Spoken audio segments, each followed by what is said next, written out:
중국 자존심. 5. 진시 황제. 5. 반정부 여론 탄압으로 이용된 분서. 진시 황제에게 폭군의 이미지를 듬뿍 안겨준 사건은 분서갱유이다. 본래 분서와 갱유는 서로 다른 사건이다. 분서는 잘 알려진 대로 시중에 나도는 불온서적을 모두 불태우게 한 것으로 진시황 33년에 있었던 일이다. 그리고 갱유는 유학자들을 산채로 묻어 죽인 사건으로 진시황이 세상을 떠나기 2해 전인 진시황 35년에 일어났다. 어떻게 이런 일이 일어날 수 있었을까 하는 의문은 누구나 예상할 수 있는 일이다. 중국은 하나의 국가로 통일되긴 했지만 합병을 당한 국가에는 시황제에게 원한과 적의를 품은 자가 적지 않았다.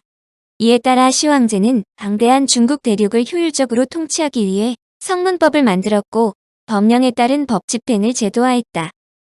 이는 제자 백가의 사상 중에서 법가만 받아들이고 다른 사상은 일절 허용하지 않는다는 뜻이다. 법가는 군주가 정하는 법에 따라 통치한다는 사상으로 신상필벌의 원칙에 따라 엄격히 법을 적용하고 신분 고하나 귀천을 구별하지 않았던 당시의 여건을 감안할 때 상당히 혁신적인 정치 철학이라고 할 수 있다. 법가 사상의 창시자는 상황으로 그는 진나라의 25대 군주인 효공에게 부국항병하려면 법을 고쳐야 한다고 주장했다. 상황의 말을 옳게 여긴 효공은 다음과 같이 법 개정에 착수했다. 1. 민가를 10집 북은 5집씩 통반을 만들어 서로 감시하고 연좌의 책임을 묻는다. 법을 위반한 일을 신고하지 않는 자는 허리를 베고 숨기는 자는 적에게 항복한 자로 간주한다. 반면 신고한 자에게는 적의 머리를 벤 것과 같은 상을 준다. 2. 한 집에 2사람 이상 남자가 있는데도 분가하지 않으면 부역과 세금을 배로 부과한다. 3. 전공은 싸움터에서 얻은 적의 머릿수에 따르며 전공의 정도에 따라 상을 엄격히 시행한다. 4. 사적인 싸움은 경중에 따라 처벌한다. 5. 남자는 밭을 갈고 배를 짜며 곡물과 배를 납부하는 정도에 따라 부역을 면제한다. 상공업에 종사하거나 게을러서 가난한 자는 종으로 삼는다. 6. 왕족이라도 전공이 없으면 주사하여 족보에서 제외한다. 7. 20작 제도에 따라 토지, 건물의 대소, 첩과 노비의 수, 의복의 차 등을 둔다. 공이 있는 자는 영화롭게 살 수 있지만 공이 없는 자는 재산이 많아도 화려한 생활을 하지 못한다. 이 법의 기본 사상은 엄격한 상벌주의 원칙에 근거한 것이다. 본래 중국은 오랜 기간 모든 사회 질서를 예로 유지했다. 법과 예는 모두 일정한 규범 속에서 사회가 존속하고 발전하도록 보장한다는 점에서 형식적으로 서로 통하는 점도 있지만 그 기본 정신은 완전히 다르다. 예의 기본적인 특징은 구분으로 사회적인 지위를 판단하는 빈부귀천과 혈연관계를 중요시한다. 따라서 예는 일정한 신분을 가진 사회 구성원이 당연히 누릴 수 있는 권력과 지켜야 할 규칙을 규정한다. 예로서 귀천을 구분하고 사랑에는 차이를 둔다는 말이 구분 혹은 차별이란 면에서 예의 특성을 잘 설명해준다. 이런 사회에서는 어떤 신분을 가진 사람만이 할 수 있는 일을 다른 신분을 가진 사람이 하면 예에 벗어난 행위가 된다. 반면 법의 통치는 근본이 다르다. 법의 기본은 차별이 없는 동일함이다. 대표적으로 어떤 법령이 공포되면 이는 법 앞에서 모든 사람이 공평하다는 것을 의미한다. 설사 왕자라도 법을 어기면 일반 백성과 똑같이 죄값을 치러야 한다는 얘기다. 또한 예는 관습에 따라 유지되지만 법은 행정적 힘에 의해 실천에 옮겨진다. 법과 사상에서 말하는 공평은 사실 귀족에게 악몽이지만 백성에게는 매우 유리한 법 제도라고 할 수 있다. 문제는 법을 어겼을 때 받게 되는 형벌의 도가 다소 지나쳤다는 점이다. 진나라는 경범죄도 중형으로 다스린다는 원칙을 세웠다. 가벼운 죄를 범한 자에게 무거운 벌을 내리면 다시는 가벼운 죄를 짓지 않을 뿐 아니라 더 큰 죄도 짓지 않을 것이라고 생각했기 때문이다. 이에 따라 길가에 쓰레기를 버려도 처벌이 내려졌고 중죄를 범하면 연좌제로 엮어 가족까지 중형을 받았다. 법이 비록 엄하기는 했지만 빈부귀천을 가리지 않는다는 점에서 백성들의 열렬한 지지를 받았다. 이에 따라 진나라는 사회가 안정되고 인근 나라에 비해 강국이 될 수 있었다. 상황이 사망한 것은 진시황이 천하를 통일하기 117년 전이었다. 이후 상황의 법은 계속 이어졌고 한비자 이사가 법을 준엄하게 시행했다. 법가를 기초로 한 진나라의 통치 방법은 합병된 국가들의 기본 제도 즉 예로 다스린다는 것과 배치되었기 때문에 합병국의 학자들은 사사건건 비판을 가했다. 통일 후 안정된 사회를 구축하기 위해 모든 힘을 쏟고 있던 시황제에게 옛 제도를 그리워하는 것은 진시황에 대한 반역이었다. 더욱이 그들이 원하는 제도는 예절, 도덕, 음악 등인데 진시황은 그들이 그런 나약한 명분에 얽매이다 자신에게 정복당했다고 생각했다. 문제는 급격한 체제 변화가 불평불만자들을 양산하고 진시황에 반대하는 사람들이 예전의 구태의연한 관습을 근거로 대중의 인기를 얻을 수 있다는 점이었다.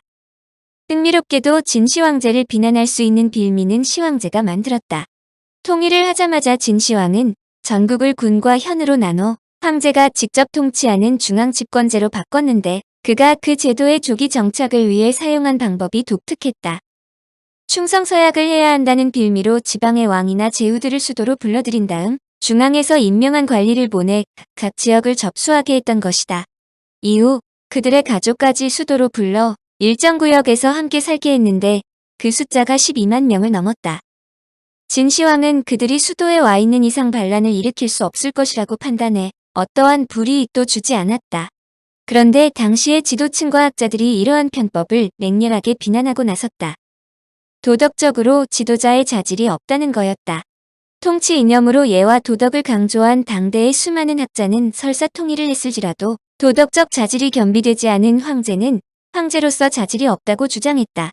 사마천은 이러한 진시황에 대해 그야말로 독설을 퍼부어댔다.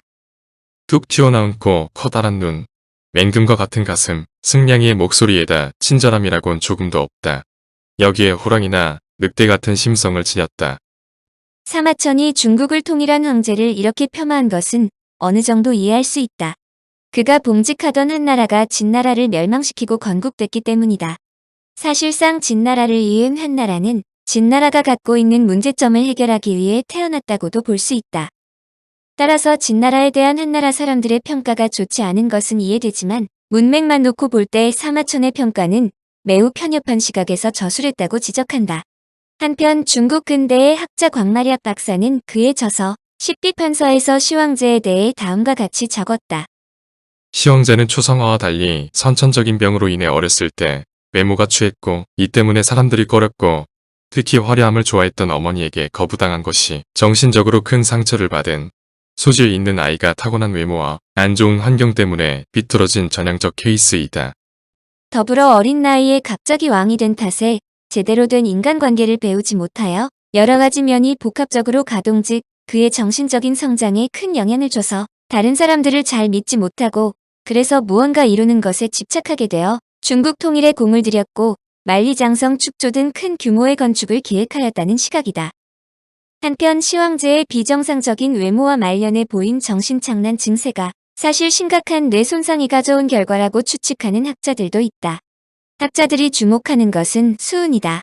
수은을 소량 섭취하면 일시적으로 피부가 팽팽해지는 효과가 있다는 것은 사실이다. 그러므로 시황제가 이를 불로장생약으로 믿었고 시황제는 매일같이 수은을 먹어 결국 수은 중독에 걸렸는데 더불어 수은은 금단 증상까지 있으므로 후대에 갈수록 시황제는 수은의 덫에서 벗어나지 못했다는 것이다. 그의 무덤을 수은으로 채웠다는 것도 이를 방증한다. 어쨌든 학자들의 반기에 진시황제가 채택한 것은 과감한 사상 통제였다. 그는 과거에 안주하는 즉 통일 전의 제도에 집착하는 기득권 세력과의 단절을 모색했다. 그것이 바로 분서라는 이름으로 과거의 정책이나 제도를 옹호하는 책들을 불태우려 한 이유라는 것이다. 사건의 진상은 비교적 잘 알려져 있다. 기원전 213년 전국에서 부로 70여 명을 초대해 함양에서 연회를 벌였다. 그런데 참가자 중 한 명인 주청신이 황제의 공덕과 군현제의 실행을 찬양하자 이때 당시 자리에 있던 이사가 다음과 같이 말했다. 옛것을 답습하려 하는 것은 현실을 비난하고 불만을 표출하는 것이나 다름없다. 현실을 부정하는 것은 곧 황제의 권위에 도전하는 것이자 제국의 통치에 해를 입히는 행동이다.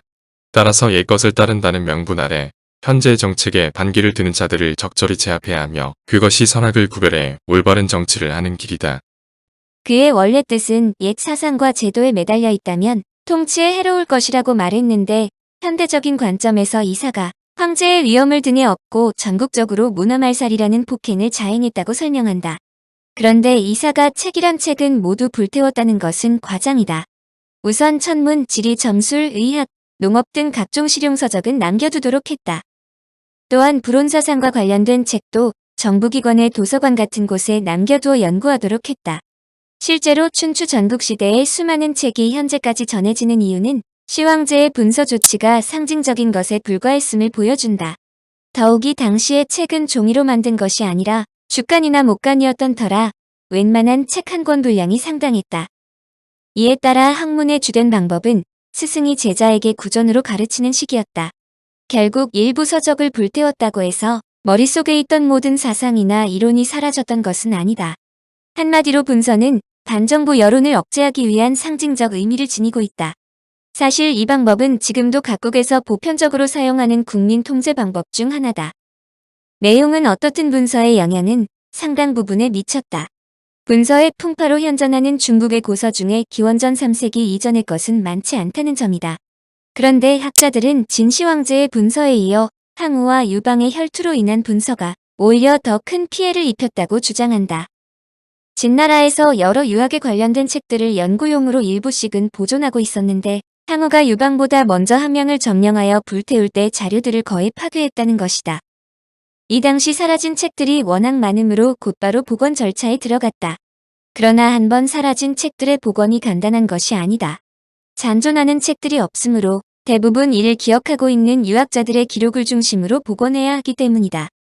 다행하게도 한나라 초기의 시경, 서경, 예기, 춘추 등 사경이 복원된다. 주역은 애초에 역술에 관한 책으로 분류되어 분석행위의 화를 피했다. 물론 각 복원본마다 내용이 달랐다. 책을 외운 사람들끼리도 내용이 조금씩 달라지기 때문이다. 이에 복원된 고전을 일괄적으로 정리할 필요가 생겼는데 이것이 바로 한나라 시대를 대표하는 훈고학이다. 청취자에게 원하는 것은 1. 구독 2. 좋아요